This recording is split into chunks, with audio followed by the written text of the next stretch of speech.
Let's see at the methods of measurement of national income. There are three methods of measuring national income. First, output method or product method. Second, income method. Third, expenditure method.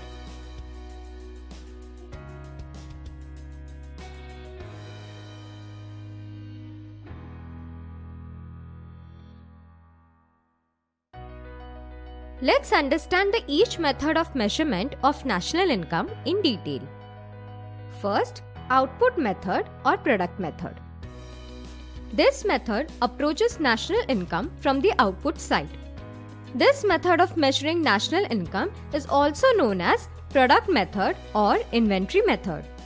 The output or product method is followed either by valuing all the final goods and services produced during a year at the market price or by adding up all the values at each highest stage of production until these products are turned into final products. इस method को use करते समय utmost care must be taken to avoid multiple or double counting. To avoid double counting, this method suggests two alternative approaches for the measurement of GNP, that is nothing but gross national product.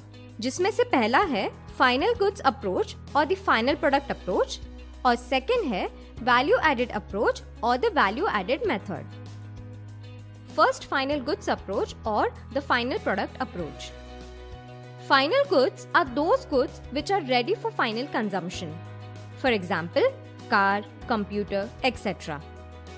According to this approach, value of all final goods and services produced in the primary, secondary and tertiary sectors are included and the value of all intermediate transactions are ignored. For example, the price of bread includes the cost of wheat, making of flour, etc. Wheat and flour are both intermediate goods. Their values are paid up during the process of production. In the final product, that is bread, the value of intermediate goods are already included. Thus, a separate accounting of the value of intermediate goods along with the accounting of the value of final product would mean double counting. To avoid this, the value of only the final product or goods must be computed. Second है value added approach or the value added method. In order to avoid double counting, value added approach is used.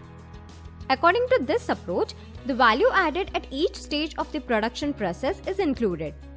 The difference between the value of final output and inputs at each stage of production is called the value added.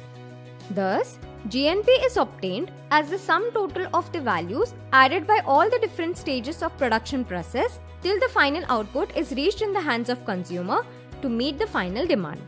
This can be illustrated with the help of the following table.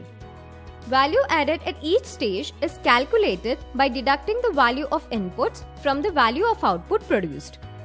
The sum total added at different stages make GNP. In this table, the value of final goods, that is shirt, is Rs 500. The sum total of value added at each stage of production is also Rs 500. Thus, the total value added is equal to the value of final goods. That is 150 plus 100 plus 150 plus 100, that equals to 500. Precautions. Following points to be taken and should be avoided while measuring national income under output method. In this method, double counting should be avoided. In this method, the value of final goods and services must be taken into account.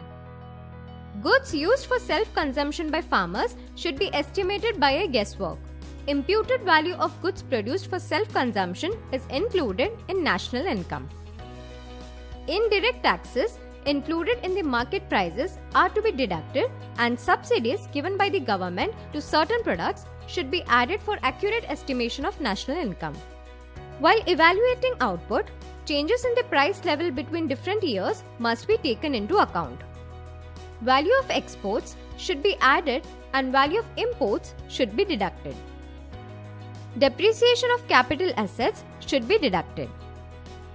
Sale and purchase of second-hand goods should be ignored as it is not a part of current production. Second, income method. According to this method, the income payments received by all the citizens of a country in a particular year are added up. That is, incomes that accrue to all factors of production like land, labor, capital, and enterprise by way of rents, wages, interest, and profits are all added together. But income received in the form of transfer payments are ignored. The data pertaining to income are obtained from different sources, for instance, from income tax returns, reports, books of accounts, as well as estimates for small income. According to income method, gross national product is calculated as follows. NI is equal to rent plus wages plus interest plus profit plus mixed income plus net income from abroad. That is, NI is equal to R plus W plus I plus P plus MI plus X minus M, where X is the export and M is the import. Third, expenditure method. This method of measuring national income is also known as outlay method. According to this method, the total expenditure incurred by the society in a particular year is added together to arrive at a national income. Under expenditure method, we can get national income by summing up all the consumption expenditure and investment expenditure made by all individuals, firms, as well as the government of a country during a year.